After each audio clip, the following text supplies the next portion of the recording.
seu ambiente de trabalho, você lida com profissionais da mesma idade? Provavelmente não, né?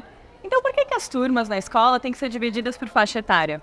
No episódio de hoje, a gente vai conversar um pouco sobre os mitos e verdades da educação multietária e quais são os benefícios da relação entre crianças de idades diferentes. Estamos hoje aqui com o Cassiano, teacher tutor do Year 6 e 7 e especialista de matemática. Tudo bem? Tudo jóia. Cassiano, como é que funciona a educação multietária aqui na UiSH? Aqui na UiSH os agrupamentos são feitos às vezes 2, 3, 4 anos, grupos juntos. Depende muito das crianças, a cada ano isso é decidido e feito, né? Esse ano eu sou tutor de uma turma de 6º e 7º ano, por exemplo. Acho que como você bem falou, tudo na vida é multietário, né? O único momento na vida em que a gente só tá com gente da nossa idade é na escola. O trabalho é multietário, o nosso convívio social num clube, praticando um esporte, muitas vezes é multietário também. E a escola tradicional bota todo mundo que nasceu no mesmo ano junto. Então, na UiSH a gente faz essa escolha por acreditar que essa convivência com crianças de diferentes idades é muito mais rica para a aprendizagem deles em vários sentidos. E como você falou, né, nas escolas tradicionais normalmente, né, é bem separadinho pelo ano que você nasceu. E por que você acha que essa ideia da multietariedade não é tão bem compreendida assim? Quais são os mitos que estão por trás disso? Todo mundo acredita, muita gente acredita que a aprendizagem é dia após dia, todo mundo no mesmo ritmo, dividido em caixinhas em cada ano. E a gente na prática vê que cada criança tem seu ritmo, né? Aprende num ritmo diferente. E essa multietariedade proporciona momentos ótimos, como uma criança que já está mais adiantada num conteúdo, ajudando um com mais dificuldade a aprender. E nesse processo aprofundando muito mais o que ela tinha aprendido, né? Uma criança pequena que tem muita facilidade, não precisando parar para esperar o grupo e poder aprofundar aquele conhecimento dela com um mais velho. Eu acho que são muitos os benefícios, assim. E um convívio que é mais próximo da realidade mesmo, assim. Um dos mitos que a gente ouve muito até em visitas de pais que visitam a escola, de que numa turma multietária as crianças mais velhas teriam uma aprendizagem prejudicada de alguma maneira por estar num grupo com gente mais nova, é algo que definitivamente eu não acredito. O percurso acaba sendo muito individualizado, a gente consegue botar a criança no ritmo dela e, por outro lado, se ela ficou com alguma dificuldade, alguma coisa ficou para trás, ela nunca vai estar sozinha explorando um conteúdo, né? Nada... Não é uma barreira, na verdade. A gente consegue trabalhar os conteúdos de todos esses anos sem que... A gente fica muito preso na ideia daquela coisa de aula expositiva, 45 minutos e todo mundo vendo o mesmo conteúdo. A gente tem roteiros de estudo, a criança segue no ritmo dela.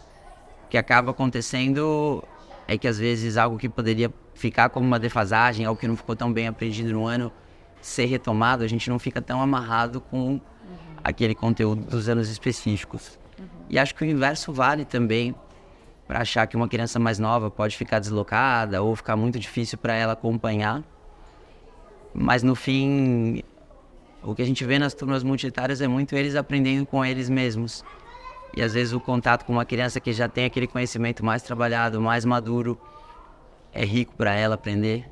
É incrível, por incrível que pareça, às vezes eles escutam mais os colegas do que a gente mesmo. É verdade. E isso tem sua riqueza. E até eu ia perguntar, né, como é que é feita a adaptação do currículo dependendo dessas necessidades e interesses das crianças? O currículo vai ter várias propostas, várias provocações que vão mexer com as crianças e startar o trabalho de uma série de conteúdos. Vou contar um pouquinho como eu faço em matemática. Em matemática a gente tem roteiros com grandes ideias, né? Na matemática, então um roteiro que trabalha as operações básicas, outro que vai trabalhar mais números primos, MMC, MDC, um para números negativos, números racionais, enfim. O que acontece num grupo multietário, eu começo com o primeiro roteiro, vai ter gente que vai passar muito fácil por ele, vai fazer fácil, outro que vai parar mais tempo. A partir do momento que ele já passou por aquele primeiro roteiro, ele já avança no segundo roteiro. E no fim, você vai possibilitando que cada criança faça um percurso seu, no seu ritmo.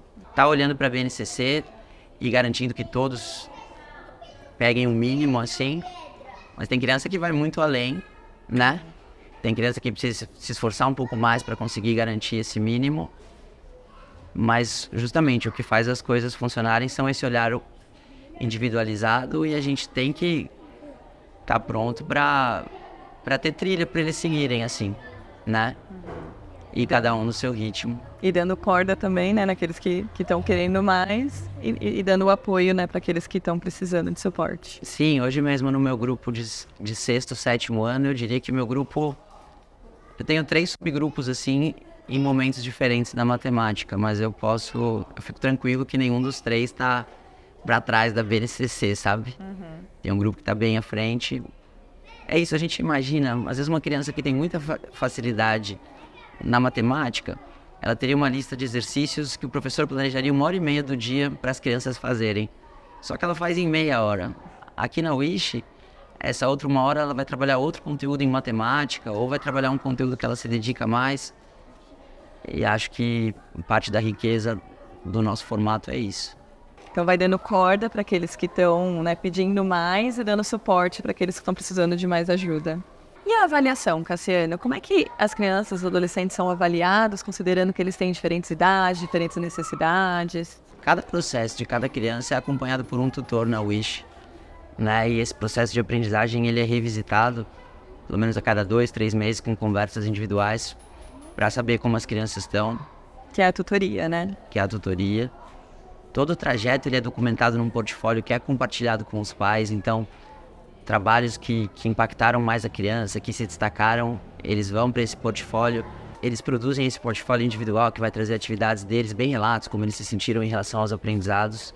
Os professores também colocam impressões deles, que são os Teacher's Eyes, e periodicamente a gente faz um processo que é a SLC, Student Led Conference, em que o próprio aluno prepara uma apresentação para pais, professores, para contar como está o processo dele de aprendizagem. Então, buscando sempre essas evidências. Obviamente, cada trabalho ele é avaliado, ele tem os feedbacks dos professores. Bimestralmente, cada criança vai avaliar o mapa de competências e dizer como ela se sentiu em relação àquele conteúdo. Então, se ela ainda tem dificuldade, se ela domina, se ela tem confiança, né? São questões de escala. E é uma autoavaliação. Uma autoavaliação, mas que o professor vem e avalia também. E a gente vai garantir que a gente está entendendo a mesma coisa que ela, né? Não que se uma criança diz que domina um conteúdo, eu também tenho que me certificar de que ela domina esse conteúdo.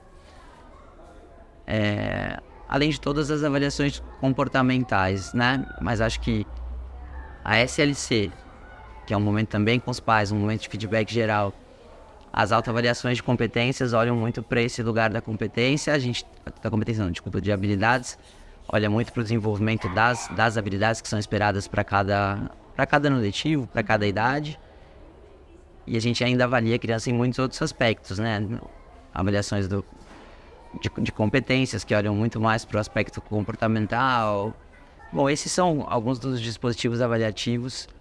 Eu acho que a avaliação é um processo que o aluno passa por muitas reflexões sobre como que ele está, não só aprendendo os conteúdos específicos, mas como que ele está gerenciando o tempo, como está gerenciando essas tarefas, a qualidade das entregas dele. E é um processo de reflexão, de diálogo com os tutores, de diálogo com a família. Então eu acho que é um desenvolvimento que é acompanhado de perto, tanto por nós professores, quanto pela família, mas ele mesmo, o próprio estudante, está o tempo todo se avaliando e refletindo como que ele está se desenvolvendo em relação àqueles conteúdos. E quais são as evidências da eficácia dessa educação multietária, né? Como é que a Wish chegou nessa decisão de que essa seria a melhor forma de apresentar o aprendizado para os alunos? Isso é engraçado, porque muita gente olha com estranheza, né, para essa coisa do multietário. E no fim, essa é uma escolha de muito estudo, na verdade. A gente tem grandes referências no mundo e a gente foi atrás de todas elas, assim. A gente na Inglaterra tem uma escola que tem mais de 100 anos, que é uma escola livre, é uma pedagogia também baseada em projetos em que os grupos são multietários e ali eles estão juntos, crianças de 5 a 16 anos e com muitos resultados bons. A Escola da Ponte em Portugal é outra referência. A gente tem a Escola Democrática de Adera, que em Israel, não só o sucesso da própria escola, mas transformou a Escola Democrática em política pública sempre com grupos multietários. Assim, a gente tem vários modelos de escola de muito sucesso com esse modelo. E sucesso pra gente não é simplesmente você ser aprovado no vestibular, mas de crianças que efetivamente saem prontas para a vida, para viver esse mundo adulto, para fazer escolhas, crianças que se conhecem, que sabem assumir escolhas, responsabilidades e também não vão atrás dos seus projetos e conseguem ótimos resultados também nos vestibulares. Caso essa seja a escolha Caso deles, essa né? seja a escolha deles. Bi, a gente até separou para essa conversa alguns livros. Aqui é o Free to Learn, né? Esse livro é uma grande referência para a gente, que olha a experiência em Sudbury Valley, nos Estados Unidos, de uma outra escola livre, com grupos multietários também, com já há mais de 40 anos de experiência, trabalhando assim. Eu falei da Escola Democrática de Adera, esse livro aqui do Yaakov Hatch também, da educação democrática, tira muito dessa experiência, a gente estudou muito isso para tomar essa decisão de ter as turmas multietárias. Acho que entre outras fontes, né? Mas não é uma ideia da Wish, assim, definitivamente. Acho que é uma prática que está em vários lugares do mundo. Aqui em São Paulo tem outras escolas que trabalham assim também. E a Wish já trabalha assim há pelo menos 10 anos. E a cada dia que a gente trabalha assim, a gente tem mais convicção da nossa escolha. E, Cassiano, você comentou, né, que as pessoas estranham quando a gente fala das turmas multietárias, né? E aí, por que o contrário é a maioria no Brasil, né? Porque a maioria das escolas de educação básica no Brasil separa por salas pela idade, né? E por que isso acontece ainda tanto assim?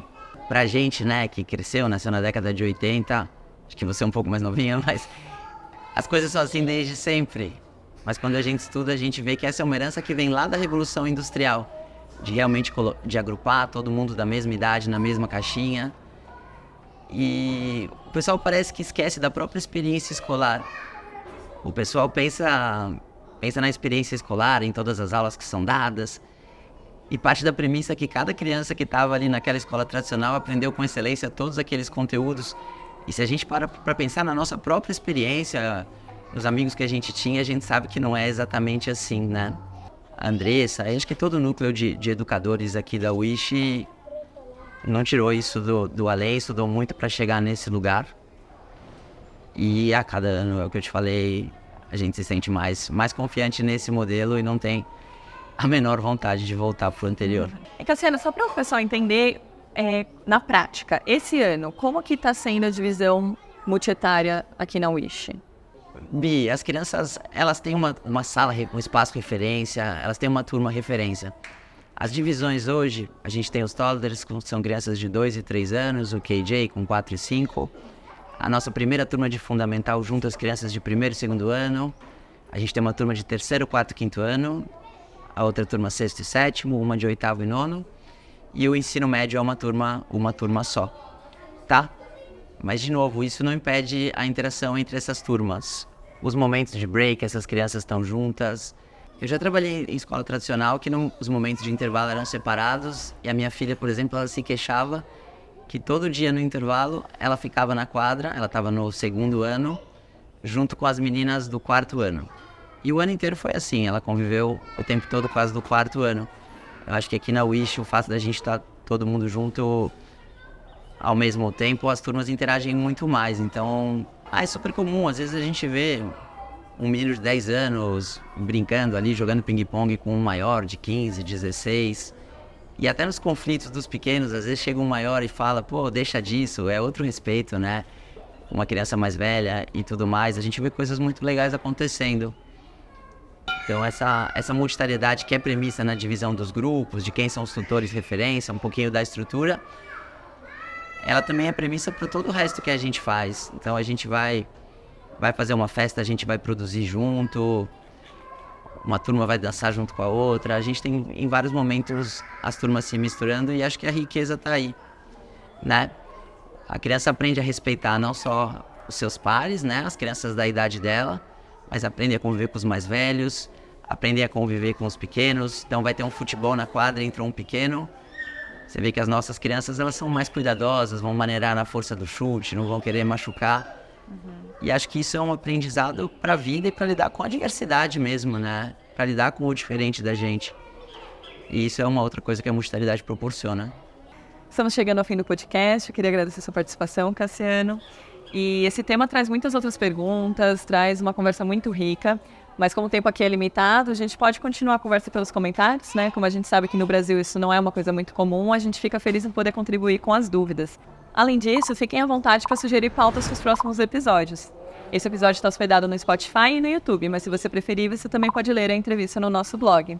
Obrigada e até a próxima!